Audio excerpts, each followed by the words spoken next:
I'm pretty sure we are all aware that animation is not easy. I would know, one of my original college options before I settled on filmmaking was to become an animator, and I have the art supplies and years of work to show for it. But there's one medium of animation that I think is one of the hardest to master, and that is stop motion. And the studio that has mastered this style of animation is Laika Studios.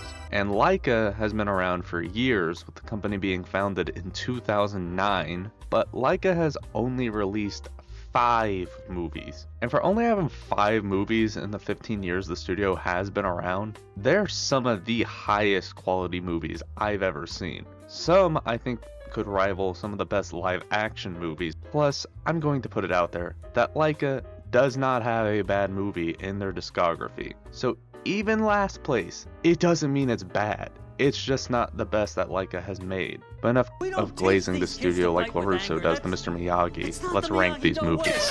Yeah, I'm British! How'd you know? So Missing Link is a movie I feel bad for, because this movie flopped hard at the box office, making $26 million on a $100 million budget, which has gotta suck because the movie is good, but it is definitely Laika's weakest work. Because despite it being a comedy, the comedy in this kinda sucks. Like, unless you're really into very dry, over-explained humor with British voices. Also, I know this is kinda nitpicky, but the voice that Missing Link has really doesn't fit the character design. I don't know. When I imagine a Sasquatch having a voice, I kinda picture it to be a little more rugged or like a hillbilly, considering they even make a joke about him later on being a redneck.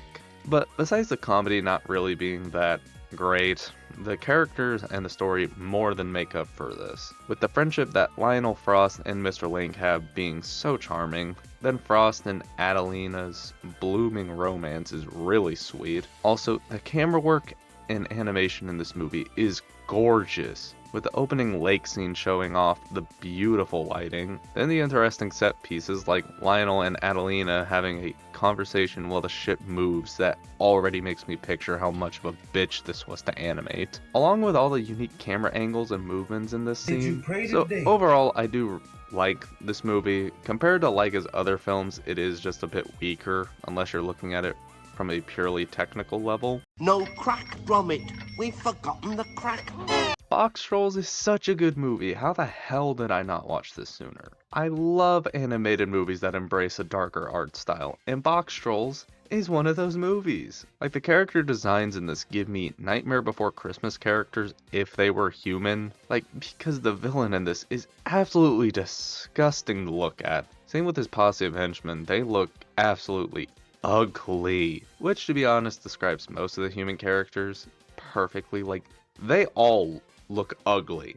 But the box trolls in this actually look very appealing and unique from one another, which I can't imagine how annoying that must have been to do. Plus, when I first saw box trolls and they appeared, my first thought was, oh god, they are just knockoff minions. But no, they're really charming and not annoying. If anything, the opening where we witness how they live and collect their trinkets, it gave me WALL-E vibes with the first 30 minutes of that movie. Because the movie just shows so much with visual storytelling. Also, the villain in this is surprisingly very evil. He gives OG Disney villain vibes before they stop delivering plain clear-cut villains. I let you live it for free and I don't even charge you rent. Shut up, bitch! But while I do really like this movie, there is one scene in the movie where the villain eats cheese and it goes on way too long, and ew, I don't want to look at it.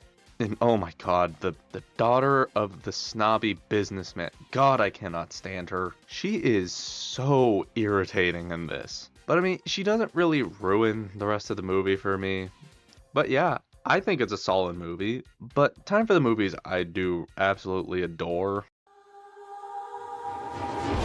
I really love this movie. It's one I always put on when Halloween comes around because, like the movie that came before this, Coraline, it does a really good job at managing a dark, creepy edge while being surprisingly comedic. Plus, you tend to think of a zombie movie, your immediate thought is that it's going to be generic, but thankfully, The movie is very good at subverting your expectations, with a great twist on why the town is haunted, and to be honest, it falls into the category of zombie movies that put a subversion on the genre. Also, the movie has a surprising amount of depth for characters, considering the majority of the characters are based on stereotypes that you would see in a horror movie. Also, the film is absolutely gorgeous, especially with scenes revolving around the witch and the climax of the movie, but there's only 2 movies left. Which one will be number 1?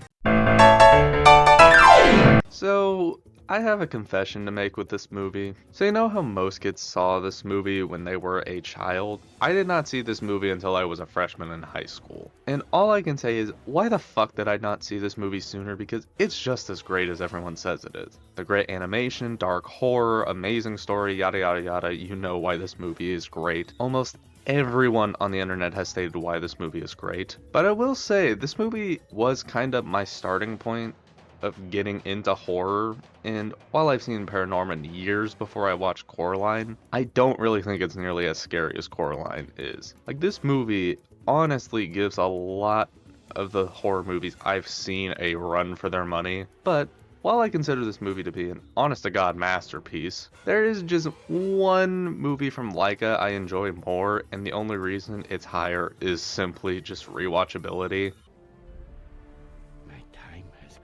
This is a movie I consider to be perfect. Like, almost everything is done perfect to near perfect. I also just find the premise of this movie to be so unique. Like, how many characters do you know have magical powers over origami? Also, like the good majority of Laika movies, the story is very mature and profound. And I also love the style and look of this movie. Like, I consider it to be the best looking Laika movie, along with the movie having some of the best animation from Laika, with my favorite bits of the movie being the giant skeleton and the stormy sea scene.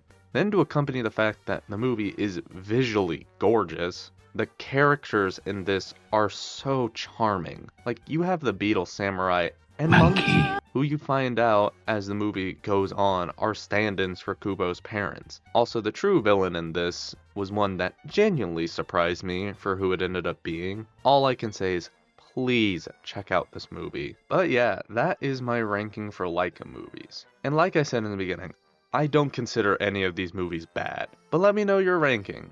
But I hope you've enjoyed. Take care and peace.